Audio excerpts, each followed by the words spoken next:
नमस्कार दोस्तों, स्वागत है आपका हमारे YouTube चैनल धर्मवीर लाइव पर। मैं हूं आपका दोस्त धर्मवीर। दोस्तों, उत्तर प्रदेश में चुनाव होने वाले हैं और उसके लिए हम अपने YouTube चैनल पर एक खास सीरीज़ लॉन्च कर रहे हैं। उस सीरीज़ का नाम है उत्तर प्रदेश का धर्म युद्ध। इस सीरीज़ में हम कवर करेंगे उत्तर प्रदेश से जुड़े हुए विधानसभा क्षेत्रों को और क्या है चुनावी राय, क्या है मुद्दे लोगों के, उन सभी बातों को हम उठाएंगे। और इस सीरीज़ के सबसे पहले कार्यक्रम में हम आए हुए हैं मुगलों की राजधानी रहे फतेहपुर सीकरी विधानसभा क्षेत्र। ये फतेहपुर सीकरी विधानसभा क्षेत्र विधानसभा भी है और ये लोकसभा भी क्षेत्र है। दोनों पर ही भारतीय जनता पार्टी का कब्जा है और आज प्रवेश कर रहे हैं फतेहपुर सीकरी क्षेत्र के अंदर। राजधानी रही है, अकबर ने बसाया था 16वीं शताब्दी में और कोई 9 वर्ष के बाद अकबर को ये राजधानी खाली करके लाहौर जाना पड़ा था। वो कहानी अलग है, लेकिन आज हम इस फतेहपुर सीकरी विधानसभा में लोगों से मिलेंगे और जानने की कोशिश करेंगे कि आखिरकार वह वर्तमान सरकार और भविष्य में होने वाले चुनावों के बारे में क्या सोचते हैं। आप जुड़े रहिए हमारे साथ। हम सबसे पहले जा रहे हैं फतेहपुर सीकरी की टूरिज्म पार्किंग। यहाँ पर पार्किंग है और वहाँ पर डिफरेंट टाइप गाइड हैं, यूपीटी के गाइड्स हैं, टूरिज्म सेक्टर से जुड़े हुए लोग हैं। काफ़ी ठीक ठाक रश है पार्किंग में, आप देख सकते हैं। काफ़ी भीड़ है पार्किंग में। लोकल लोग ज़्यादा हैं, फॉरेनर्स का तो आना उतना हो नहीं पा रहा है और बहुत सारे गाइड हम देख सकते हैं यहाँ पर आए हुए हैं। हम सभी से बात करेंगे। दोस्तों, हम हैं उत्तर प्रदेश टूरिज्म से जुड़े हुए टूरिस्ट गाइड के साथ। पिछले कोविड के में काफ़ी समय से इनका काम अफेक्ट हुआ है और उसके बाद अब दोबारा से पार्किंग में रौनक आई हुई है। अब इनसे जानने की कोशिश करते हैं कि उत्तर प्रदेश विधानसभा चुनाव से संबंधित ये क्या सोचते हैं। भारतीय जनता पार्टी का काम अच्छा रहा है या आने वाले समय में यह सरकार बदलने के बारे में विचार रखते हैं। आपका शुभ नाम क्या है? बस नाचीज का नाम मान सिंह है, केवल मान सिंह नाम है नाचीज का। और आपने जो पूछा ही है कि चुनाव वाले माहौल में, तो मैं ये कहता रहा हूँ कि इतने बेहतरीन काम हुआ है कि हम लोग, आपने बरसों से यहाँ देखा होगा नज़ारा, कितने टूटे फूटे रोड होते, हमें शर्मिंदा होना पड़ता था, धूल उड़ा करती। आज देखें मुझे इंशाल्लाह शायद जापान से अच्छे रोड हैं। और जो छोटे तबके के किसान हैं, मैं भी खुद छोटा किसान हूँ, हमें भी मेरे का 2000 रुपये आते हर 3 महीने में, और ऊपर वाले ने चाहे तो अब 4000 हो जाएंगे दिसंबर में। तो आपके लिए चूंकि रोड अच्छी हैं और आपके लिए किसान सम्मान निधि आती है, इस वजह से आपको लगता है कि पिछली सरकारें अच्छा काम कर रही हैं। लेकिन सारी सुविधा भी है। देखिए, अब कोरोना काल में सभी लोग प्रभावित हैं। हर महीने हम लोगों को मतलब वो भी मिलता है राशन, उससे भी हम लोगों को गुजारा हुआ। इससे बेहतर और क्या काम होगा। इन्हें लगता है कि योगी आदित्यनाथ की जो सरकार है और नरेंद्र मोदी की जो सरकार है, उनका जो पूरा का पूरा कार्यकाल है वो बहुत अच्छा रहा है। आपको इस सरकार से कोई शिकायत नहीं है? हमें कोई शिकायत नहीं है सर सरकार से। हम तो वोट इसी को देंगे और ऊपर वाले ने चाहे तो ये सरकार आएगी दोबारा, ये इसी सरकार को वोट देंगे। आपका शुभ नाम क्या है साहब? जी सर, मेरा नाम सुमित कुमार है और मैं लगभग 3 साल से यहाँ टूरिस्ट गाइड का काम कर रहा हूँ। हालांकि सरकार ने अच्छे काम किए हैं, लेकिन टूरिस्ट प्लेस को जिस हिसाब से फतेहपुर सीकरी को विकसित करना चाहिए, उस हिसाब से यहाँ कोई काम नहीं हुआ। सबसे पहले यहाँ बैटरी चालित बस की कोई व्यवस्था नहीं की गई कि जिससे वो क्षमा चाहूँगा, बैटरी चालित छोटे वाहन की कोई ऐसी व्यवस्था नहीं की गई जिससे वाहन से टूरिस्ट सुगमता से जा सके। रही वोट की बात, तो वोट उसी को जाएगा जो सरकार विकास की बात करेगी। हमारा सबसे पहला मोटो ये है कि हमें टूरिस्ट प्लेस पर काम मिलना चाहिए और जो सरकार हमारे काम की बात करेगी। मैं सभी टूरिस्ट भाइयों के साथ किस तरफ से ये रिक्वेस्ट करता हूं और अपने सभी टूरिस्ट भाइयों से, हम वोट उसी को देंगे जो हमारे टूरिस्ट प्लेस को विकसित करेगा, हमको रोजगार देगा, साफ सफाई की व्यवस्था रखेगा। तो आपके हिसाब से ये पूरा काम कौन सी सरकार ज़्यादा अच्छा करेगी? भारतीय जनता पार्टी की जो सरकार है वो अच्छा कर रही है, या फिर अगर आप सरकार बदलते हैं तो वो अच्छा करेगी? मुझे लगता है अरविंद केजरीवाल की सरकार इस काम को अच्छे ढंग से कर सकती है, जो अभी तक नहीं है। अरविंद केजरीवाल की सरकार। लेकिन अरविंद केजरीवाल तो चुनाव नहीं लड़ रहे हैं यहाँ पे। अगर वो नहीं लड़ रहे हैं तो हम उस पार्टी को वोट देंगे जिस पार्टी के एजेंट में टूरिस्ट गाइड से संबंधित मुद्दे होंगे और टूरिस्ट से जुड़ी हुई समस्याएं होंगी। तो आपके हिसाब से ऐसी कौन सी पार्टी है? अभी तक किसी पार्टी ने ऐसा कोई ऐलान नहीं किया जो टूरिस्ट के लिए अच्छा कार्य कर रही है। आप किसी भी पार्टी से संतुष्ट नहीं है? अभी मैं टूरिस्ट प्लेस के हिसाब से किसी भी पार्टी से संतुष्ट नहीं हूँ सर। जी सर। तो आपके लिए हिंदू मुस्लिम कोई मुद्दा नहीं है? सर, मेरे लिए हिंदू मुस्लिम कोई मुद्दा नहीं है। मेरे लिए सबसे बड़ा मुद्दा रोजगार है सर। आपके लिए रोजगार है, और आपको लगता है कि ये जो वर्तमान सरकार है ये रोजगार देने में नाकाम रही है? टूरिस्ट प्लेस के लिए रोजगार देने में नाकाम रही है, बाकी अन्य प्लेसों के लिए अच्छा कार्य किया है सर। अन्य प्लेसों के लिए कहाँ अच्छा काम किया है? सर, अन्य प्लेसों के लिए सर सबसे बड़ा इन्होंने काम किया, मनरेगा के तहत लोगों को रोजगार दिया है सर। इन्होंने हस्तलिपिकों को सर रोजगार सर इन्होंने दिया है, और छोटे मोटे वर्करों को इन्होंने रोजगार दिया है सर। मनरेगा के तहत जो रोजगार है, आप उसको रोजगार मानते हैं? सर कम से कम ज़्यादा नहीं तो उन लोगों के घर पे सर अन्न की व्यवस्था तो की है सर। तो वो रोजगार तो आपके लिए भी उपलब्ध है, आप क्यों नहीं करते? नहीं सर, हम लोग उस काम को करने के लिए अवेलेबल नहीं है सर, हम नहीं कर सकते उस कार्य को सर। क्यों नहीं करते सकते? वो तो कंपलसरी है सभी के लिए 100 दिन का रोजगार। टूरिस्ट का लाइसेंस है तो पहले मैं टूरिस्ट गाइड का कार्य करूँगा, इसके बाद उस कार्य को करूँगा सर। तो आप केवल इसलिए वो काम नहीं कर सकते क्योंकि आप टूरिस्ट गाइड बने हुए हैं। अगर आप नहीं होते तो मनरेगा का काम आप भी करते। सर अगर रोजगार नहीं होता तो मनरेगा कार्य भी करना पड़ता सर। चलिए, आपको मनरेगा का कार्य करना पड़ता। आप वर्तमान सरकार से संतुष्ट हैं? हाँ, वर्तमान सरकार के कार्य से पूर्ण रूप से संतुष्ट हूँ सर। बहुत बढ़िया। तो इस बार भी वोट आप इसी सरकार को देंगे? सर अगर हमारे एजेंडे में किसी का टूरिस्ट लाइन का मसला बीजेपी सरकार से अच्छा हुआ तो उसके लिए, वरना बीजेपी सरकार के लिए। चलिए, ये बीजेपी सरकार को वोट देंगे। हमने 2 लोगों से बात की है, दोनों ही भारतीय जनता पार्टी से संतुष्ट हैं। हमारे साथ एक और हैं, आप बताएं आपका शुभ नाम क्या है? लाखन सिंह। लाखन जी हैं। लाखन जी, आपको क्या लगता है जो वर्तमान योगी सरकार है वो अच्छा काम कर रही है या इससे पहले जो समाजवादी पार्टी की सरकार थी वो अच्छा काम कर रही थी? देखिए, फ़िलहाल तो जो योगी जी की सरकार है सबसे बढ़िया काम कर रही है और हम लोग वाकई 100% योगी जी की सरकार से बिल्कुल संतुष्ट हैं। कोई 2-4 काम आप ऐसे गिनाएं जिनकी वजह से आपको लगता है कि ये सरकार बहुत अच्छा काम कर रही है? देखिए, योगी जी की सरकार में मेन चीज़ तो क्या है कि जितनी भी पहले सर्विसेज होती थी उनमें काफ़ी घोटाला होता था, लेकिन योगी जी की सरकार आने से ज़्यादातर क्या है, एग्ज़ाम है जो भी है मतलब क्लियरिटी, ट्रांसपेरेंसी आई है और बहुत से लोग हैं जिनकी सोर्स वगैरह के हिसाब से अपनी जो एबिलिटी, जो उनकी योग्यता है उसके साथ वो लोग सिलेक्शन हो रहे हैं उनके। और गांव में काफ़ी बच्चे वगैरह भी लगे हुए हैं, लोग पहले उनको इतना चांस नहीं मिल पाता था, लेकिन योगी जी की सरकार जब से आई है तो जो भी ट्रांसपेरेंसी आई है वो बहुत अच्छी रही है। आपको लग रहा है कि योगी जी जो हैं उन्होंने भ्रष्टाचार रहित शासन दिया है? जी बिल्कुल कह सकते हैं, बिल्कुल 80% भ्रष्टाचार तो बहुत ही कम हुआ है इस सरकार में। आपको अब पुलिस थाने में रिश्वत नहीं देनी पड़ती, तहसील में रिश्वत नहीं देनी पड़ती? कि देखिए, ऐसे तो काम चलता ही है सभी सरकारों में, ले दे के तो थोड़ा होता है, लेकिन जितना पहले होता था इससे इस सरकार में बहुत कम हुआ है। ये आपने कौन सा ऐसा सरकारी काम कराया पिछले 4 साल में जहां आपको पहले पैसे देने पड़ते थे और अब नहीं देने पड़े? नहीं, देखिए, पहले मैंने तो ऐसा कोई काम अभी तक कराया नहीं है, लेकिन काफ़ी लोग मिले हैं, उनसे बात होती थी तो पहले जो काम करते थे तो वो ले दे के करते थे, लेकिन इस सरकार में फ़िलहाल इतना ज़्यादा नहीं है क्योंकि ज़्यादातर सरकार में जो काम हो रहा है वो बहुत साफ़ और सुथरे काम किए जा रहे हैं। 2-4 काम आप जैसे बताएं कि भाई ये काम बिल्कुल साफ़ सुथरा है, इसमें कहीं करप्शन नहीं है, क्योंकि बहुत सारे लोगों से हमारी भी बात होती है, लोग कहते हैं कि पुलिस थाने में जो रिश्वत है वो डबल हुई है, काम होने की गारंटी आधी रह गई है, तहसील में भी यही हाल है। फिर आपको कहाँ लग रहा है कि कहीं भ्रष्टाचार खत्म हुआ है? देखिए, बहुत सी चीज़ें हैं भ्रष्टाचार में। जो पहले जैसे किसान निधि योजना वगैरह होती थी तो वो पहले खातों में नहीं आती थी, वो डायरेक्ट फाइलों में दब जाती थी, लेकिन फ़िलहाल जैसे कि भ्रष्टाचार के सिस्टम में ऑनलाइन उन्होंने किया है, खाते में ट्रांसफ़र पे पैसे आते हैं। बहुत से वजीफे का सिस्टम रहता था तो वो भी डायरेक्ट खाते में किए जा रहे हैं, तो ये एक ट्रांसपेरेंटी है उसके अंदर में, वो सारा पैसा डायरेक्ट जनता को मिल रहा है, ना कि बीच में दलालों को जा रहा है। तो ऐसे बहुत सारी मुद्दे हैं, काफ़ी योजनाएं वगैरह निकलती हैं जिससे लोगों को पहले मालूम नहीं होता था, लेकिन योगी सरकार डायरेक्ट ही उस योजना को लाभार्थी को दे रही है। योगी सरकार या मोदी सरकार? मोदी सरकार, योगी सरकार है तो बीजेपी की पार्टी है सर। जहाँ केंद्र में सरकार होती है और जहाँ स्टेट में होगी तो स्टेट को केंद्र सरकार ज़्यादा लाभ देगी। अच्छा, आप ये कह रहे हैं कि अगर डबल इंजन की सरकार रहेगी, केंद्र में और वो राज्य में दोनों एक ही सरकार होंगी तो ज़्यादा लाभ होगा? बिल्कुल, ये तो डेफिनेटली होता ही है सर। तो अगली बार योगी को वोट? परफेक्टली 100%। पिछली बार भी बीजेपी को वोट दिया था? परफेक्ट, बीजेपी को ही है और परमानेंट हो सकता है बीजेपी को ही वोट दें। चलिए, आप तो दिनेश कुमार है जी, मेरा नाम दिनेश कुमार है, अलीगढ़ का हूँ जी। यहाँ पे मैं गाड़ी लेके आया हूँ। ओके, आप ड्राइवर हैं। आप बताएं कि उत्तर प्रदेश में जो ये सरकार चल रही है ये आपके हिसाब से अच्छा काम कर रही है या पिछली सरकार अच्छी थी? ये सरकार, मोदी सरकार अच्छी है। पहले कई सरकार आई थी, मायावती की भी आई थी, अखिलेश की भी आई थी। अब टोलों पे क्या फास्टैग लगा दिया तो रुकना नहीं पड़ता, पहले जाओ पैसे दो, घंटों का रास्ता था, अब इतना सिस्टम नहीं है। हम बीजेपी को वोट देंगे, मोदी सरकार को। चलिए, ये भी बीजेपी को वोट देंगे। हमारे साथ एक पंडित जी बताए जा रहे हैं। पंडित जी, आपका शुभ नाम क्या है? मेरा नाम श्री भगवान शर्मा है। श्री भगवान शर्मा। भगवान शर्मा जी? जी।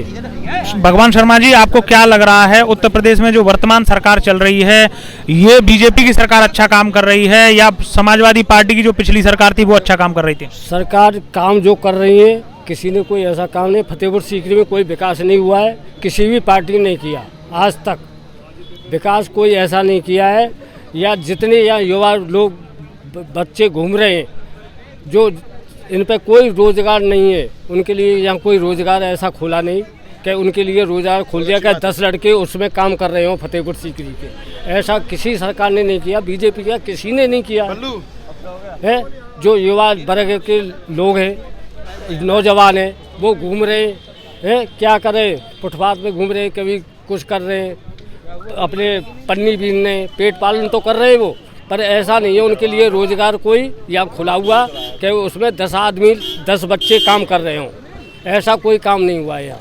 तो आपके लिए रोजगार प्राथमिकता है और आप ये कह रहे हैं कि वर्तमान सरकार लोगों को रोजगार देने में असफल रही है।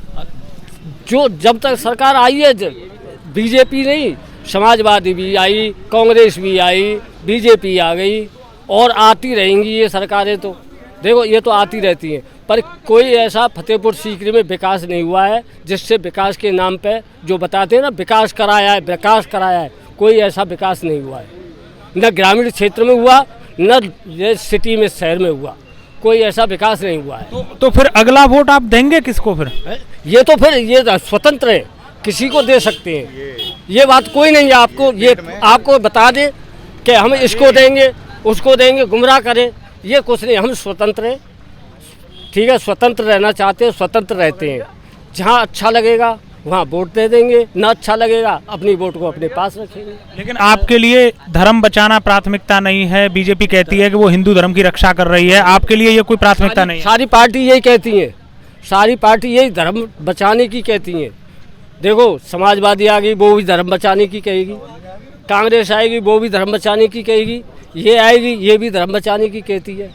कहने को तो सब पार्टी कहती है धर्म बचाने को, पर इससे कोई वो नहीं है। मतलब आने वाले समय में आप अपना पत्ता नहीं खोलना चाहते कि आप किसको वोट देंगे? पत्ता तो खुल गया, हमारा खुल चुका है, आप लोगों ने खोल दिया।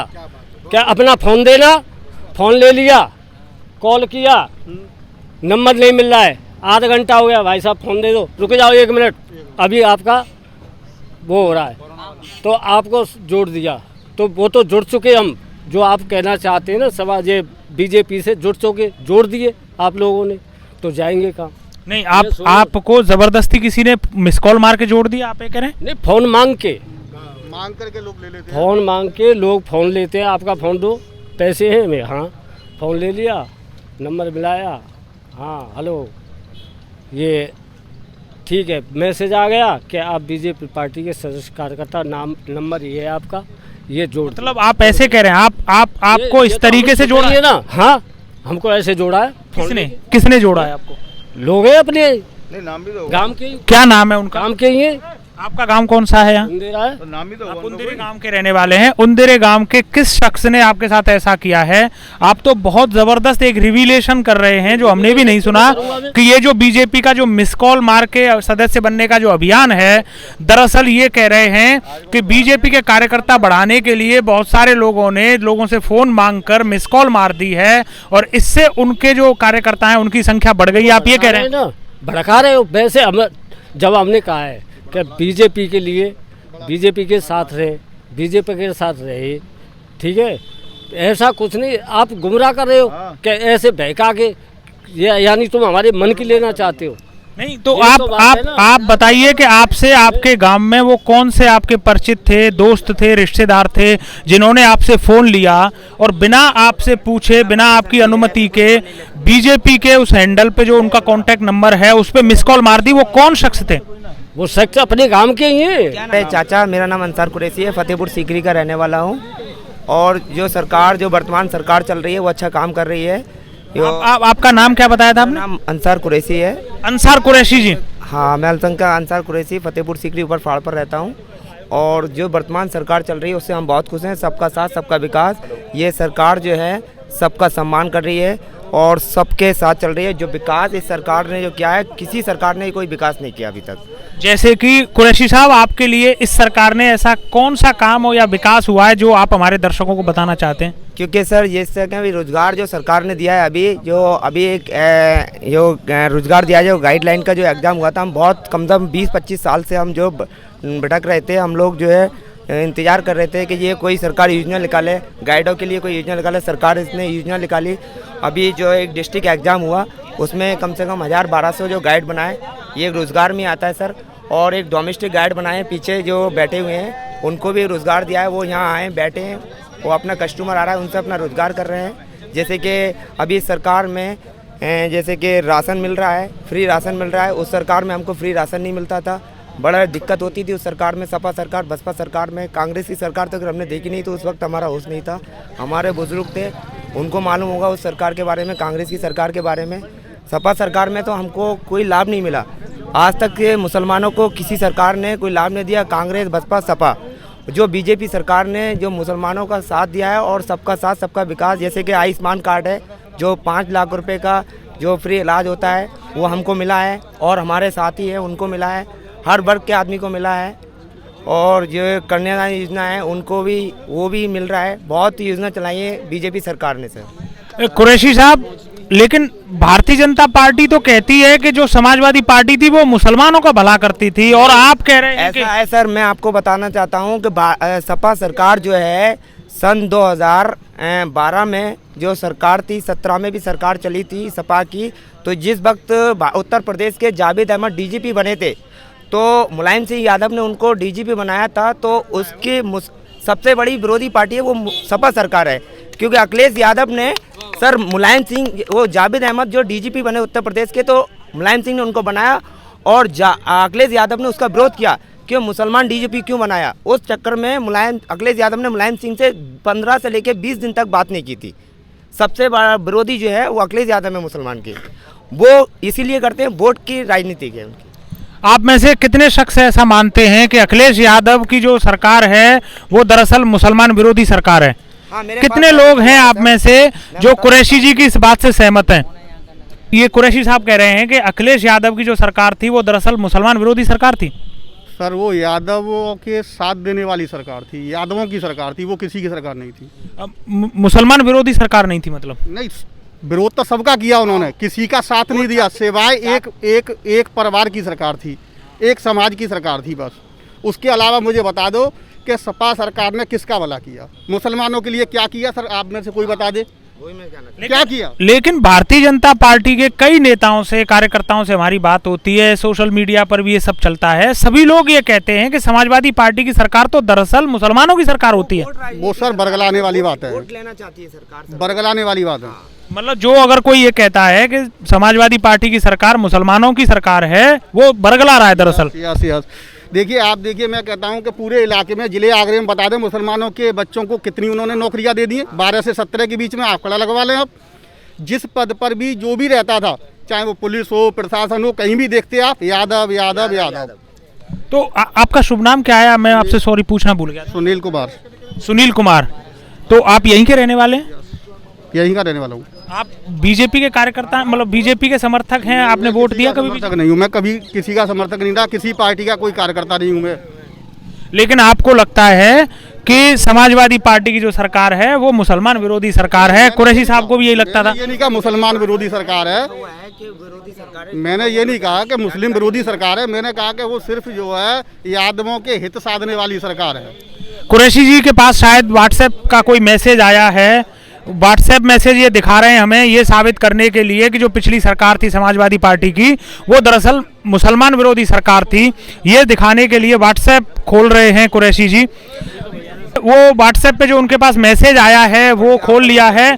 सबसे पहले मैं ये देखूंगा आपके पास ये किसने भेजा है? मैंने सर पेपर में से निकाला था। आपने खुद ने पेपर से निकाला है। इन्होंने लिखा है, मुलायम ने कहा कि उन्होंने जावेद अहमद के रूप में एक मुसलमान को राज्य का डीजीपी बनवाया था, तो अखिलेश ने नाराजगी के कारण उनसे 15 दिन तक बात नहीं की थी। अखिलेश नहीं चाहते थे कि कोई मुसलमान इस राज्य का डीजीपी बने। इससे यह संदेश गया कि मुख्यमंत्री मुस्लिम विरोधी है। तो कुरैशी साहब ये कह रहे थे कि समाजवादी पार्टी में अखिलेश यादव जो हैं वो मुस्लिम विरोधी हैं। दरअसल बाकी उनके शायद जो फादर हैं मुलायम सिंह यादव, वो मुस्लिम विरोधी नहीं थे। हाँ, वो नहीं थे। वो चाहते थे कि मुसलमान को आगे बढ़ाना, और अखिलेश यादव नहीं चाहते थे कि मुसलमान आगे बढ़े, जिससे कि वो उनके बाप की बात को मानकर कि वो उनको मुस्लिम अल्पसंख्यक जो वोट मिल जाए। प्रमोद जी हमारे साथ, प्रमोद जी हैं, भारतीय जनता पार्टी के सक्रिय कार्यकर्ता हैं, आईटी सेल पे पूरी तरीके से एक्टिव रहते हैं, सभी लोगों को मैसेज भेजते हैं। कई बार हमारे चैनल पर आकर भी इन्होंने कमेंट किया है सोशल मीडिया पर। प्रमोद जी से बात करते हैं। प्रमोद जी, कुरैशी साहब कह रहे हैं कि जो समाजवादी पार्टी की सरकार है वो दरअसल मुसलमान विरोधी सरकार होती है।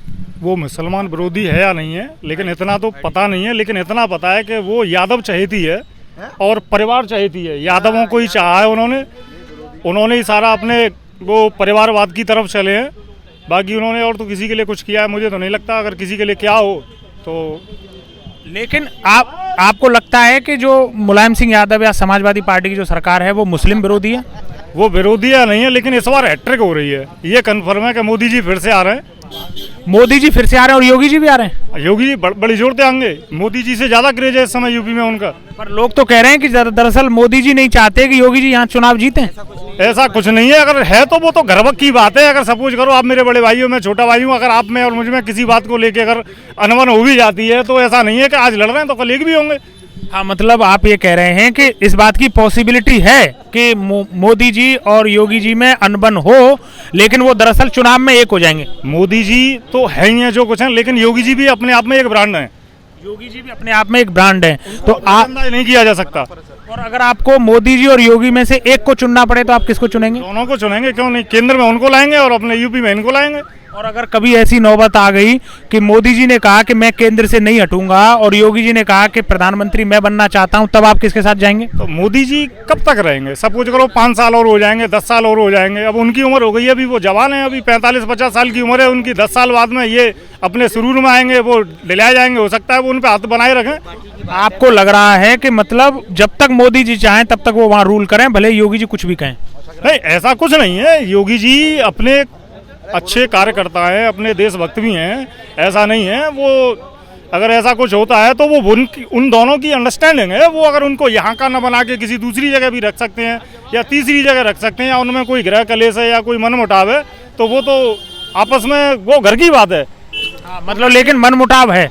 नहीं है तो उनको पता है, हमें तो नहीं पता है। लेकिन हमें यह पता है कि योगी भी एक ब्रांड है, उनको नजरअंदाज नहीं किया जा सकता। मोदी जी ठीक है, मानते हैं सब कुछ है, लेकिन योगी जी भी कुछ है। मतलब ये है करने से पहले उन्हें भी ये सोचना पड़ेगा। एक बात ये है प्रमोद जी की जो कहने का मतलब है, जो हम समझ पा रहे हैं, वो ये है कि जो व्यक्ति मोदी को लाइक करता है वो योगी को शर्तिया लाइक करता है, और जो योगी को लाइक करता है उसकी गारंटी नहीं है कि वो मोदी को लाइक करता है या नहीं करता।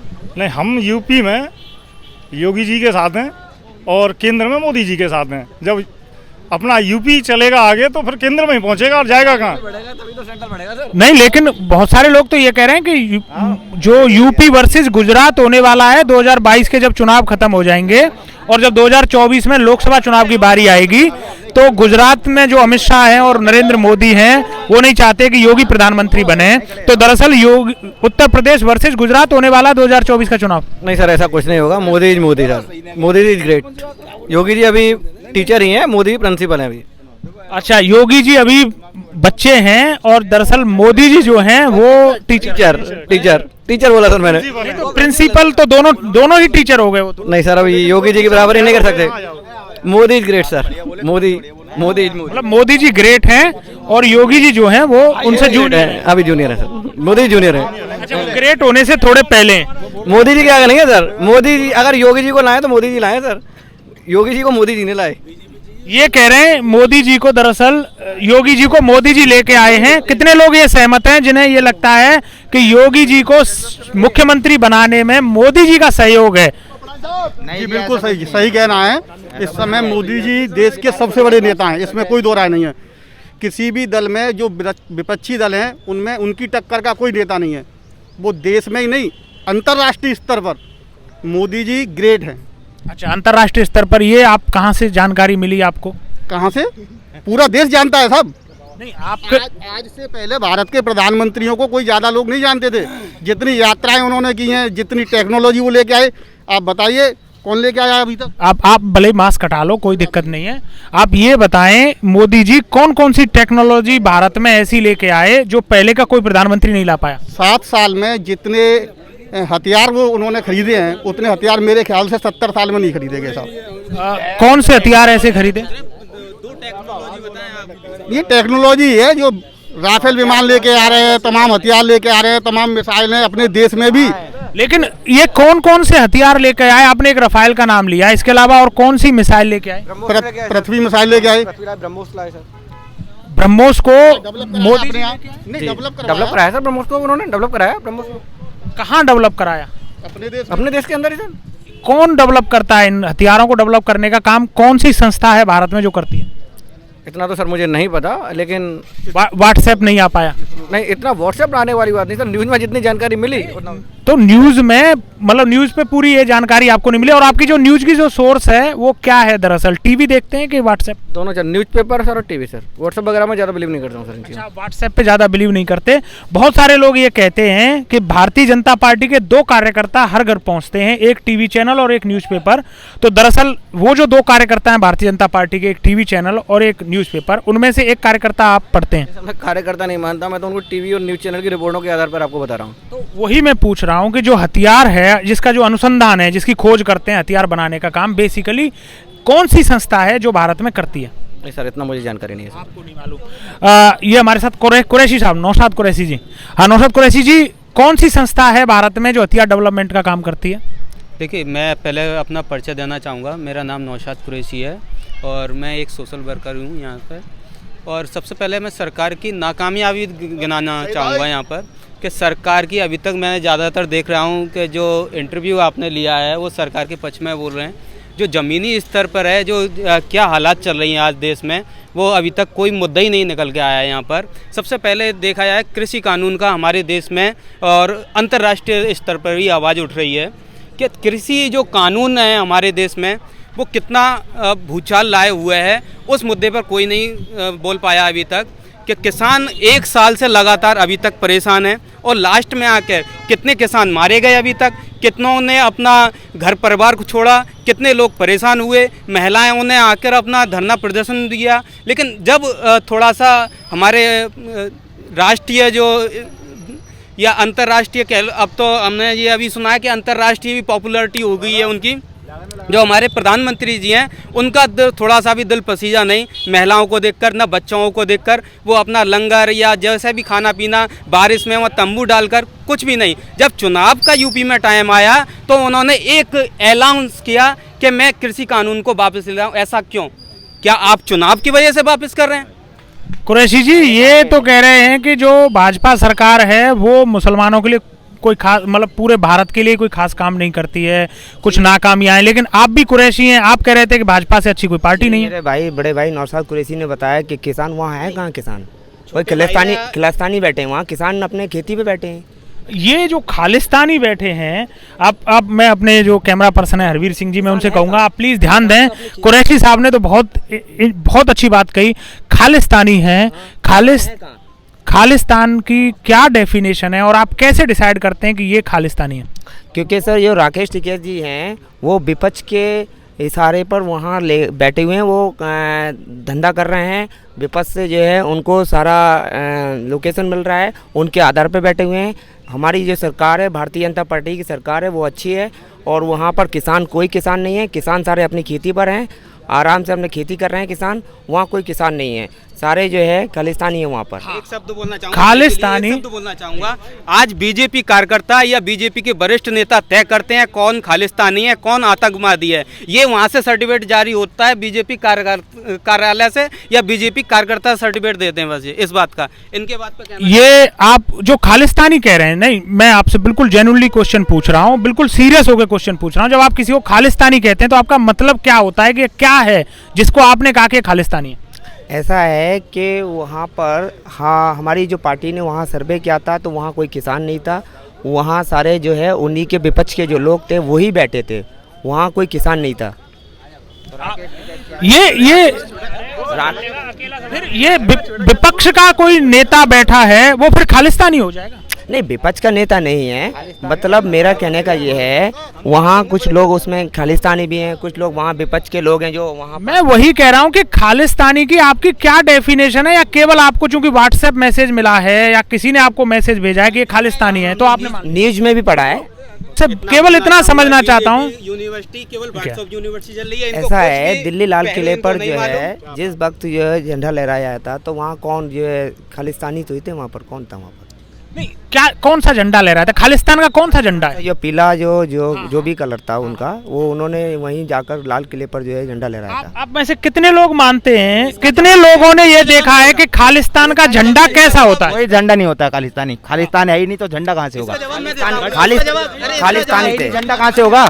पर खालिस्तानी जिसने झंडा लहराया, जिस बंदे ने झंडा लहराया उसकी फोटो वायरल हुई, और जो खास हमारे जो गृह मंत्री हैं उनका खास चेला है, और ये फोटो अच्छे खासे तफ्तीश हुआ है। ये आप एक सेकंड, आपका शुभ नाम का? मेरा नाम प्रकाश है जी, मैं दिल्ली से आया हूँ यहाँ पे।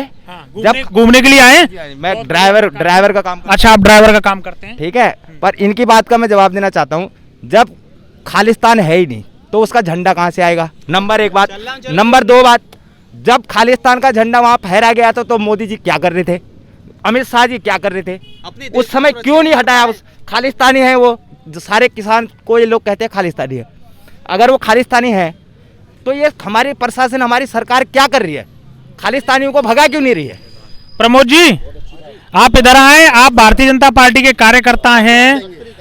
साहब कह रहे हैं, प्रकाश जी कह रहे हैं कि खालिस्तानी थे और वो वहां पर अगर वहां रेड फोर्ट तक कैसे पहुंच गए? सरकार क्या कर रही थी? ऐसा है कि किसानों की आड़ में जो ठेकेदार हैं, जिन्हें ये नहीं पता है कि किसानी होती क्या है, खेत क्या होते हैं, किसानों के जो ठेकेदार बन गए हैं वो उनके लिए मोटी रकम पहुंचाते थे, उनके लिए लंगड़ लग रहे हैं।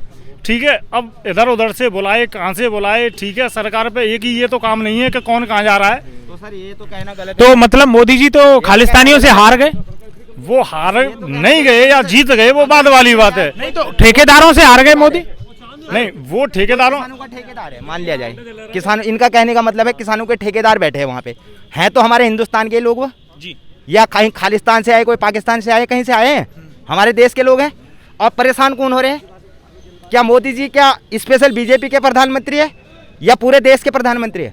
देश के अंदर सिख भी है, मुसलमान भी है, यहाँ पे ईसाई भी है, और भी लोग आते हैं। क्या स्पेशल बीजेपी के मुख्यमंत्री या प्रधानमंत्री है वो? एक अहम मुद्दा सर, उनको खालिस्तानी आतंकवादी कहने के ऊपर एक भी टिप्पणी मोदी जी ने नहीं की।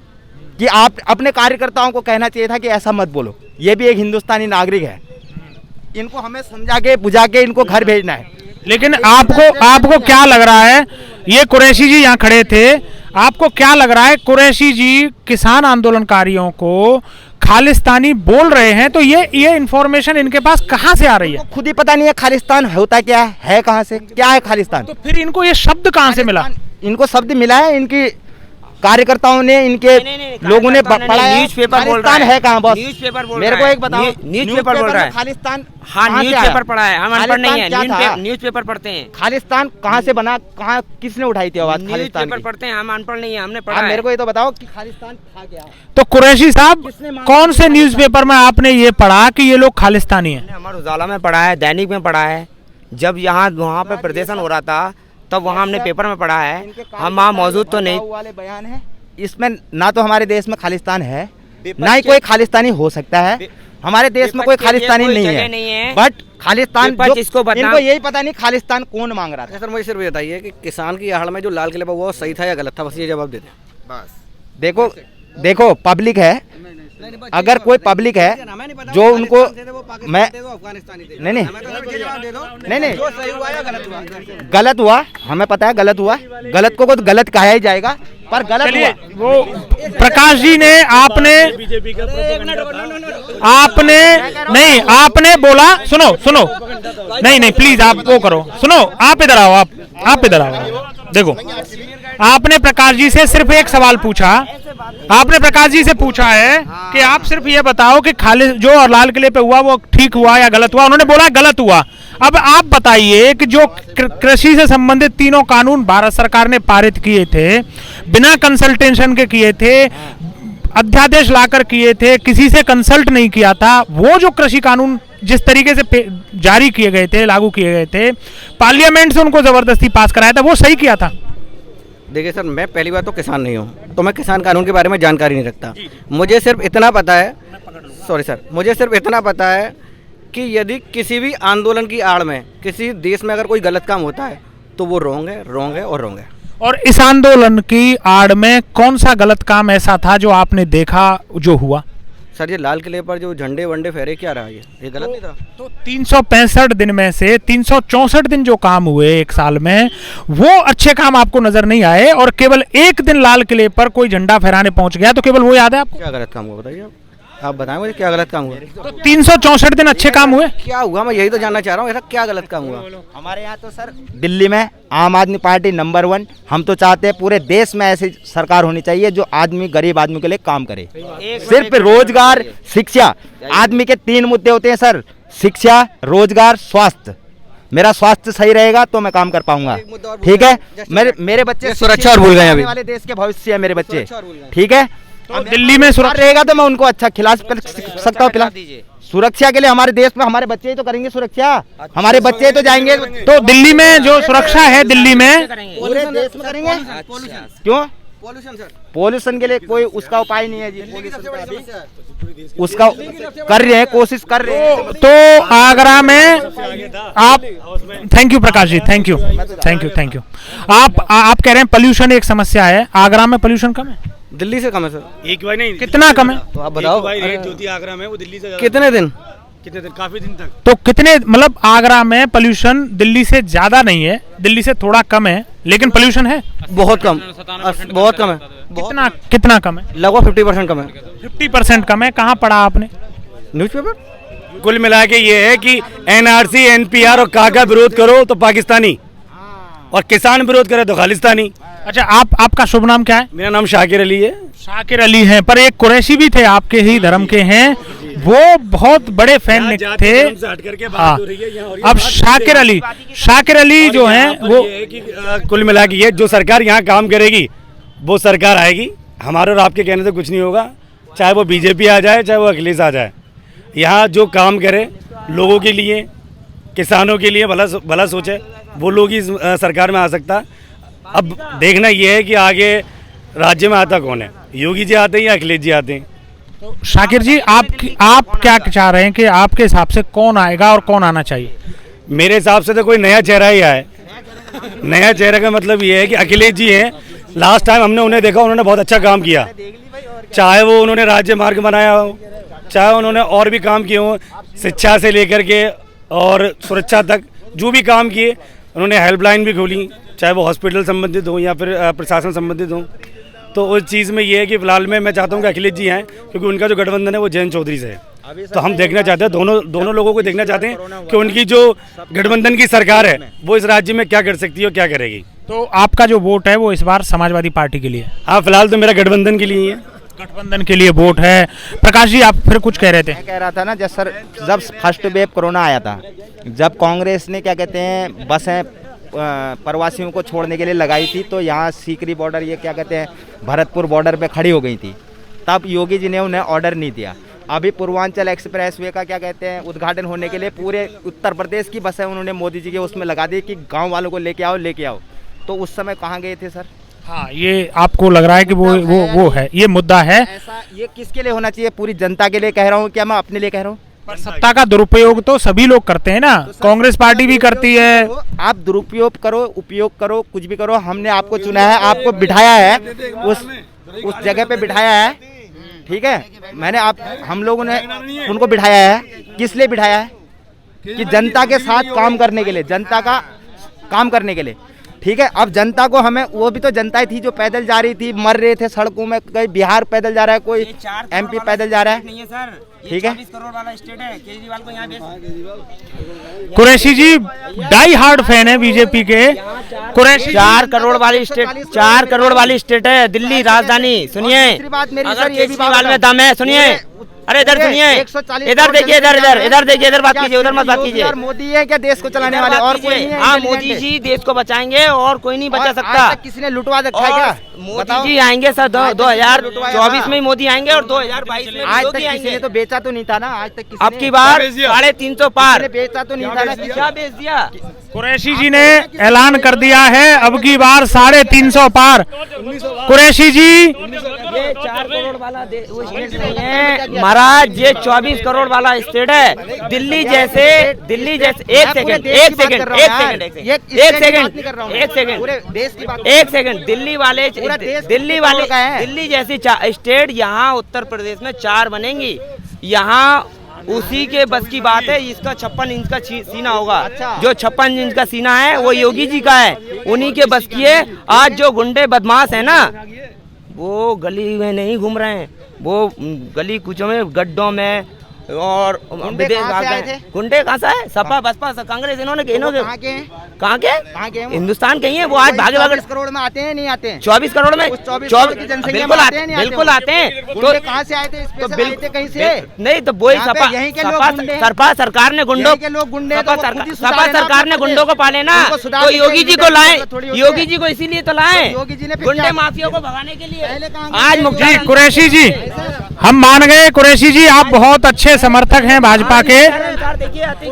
दोस्तों ये बहस चलती रहेगी, लेकिन जो आज के इस वीडियो का जो खास जो एक निष्कर्ष निकला है वो ये है कि कम से कम उत्तर प्रदेश में और फतेहपुर सीकरी के इस इलाके में भारतीय जनता पार्टी मोदी और योगी के बहुत बड़े समर्थक हैं, और उनमें भी जो सबसे आश्चर्यजनक समर्थक हैं वो हैं कुरैशी जी। वो लगातार जूझ रहे हैं, लोगों से बहस कर रहे हैं। वो ये बार-बार कह रहे हैं कि योगी और मोदी का जो काम है वो उच्च कोटि का है। हम इनसे इनका पूरा नाम एक बार फिर से पूछ लेते हैं। इनका नाम अंसार कुरैशी है। आप पहाड़ पर ही रहते हैं कुरैशी साहब। कुरैशी जी, जैसे कुछ और मुस्लिम कार्यकर्ता अगर भारतीय जनता पार्टी को मिल जाएं तो जो भी धारणा अल्पसंख्यक और मुस्लिम समुदाय में भारतीय जनता पार्टी को लेकर बनी हुई है उसको क्लियर करने में मदद मिलेगी।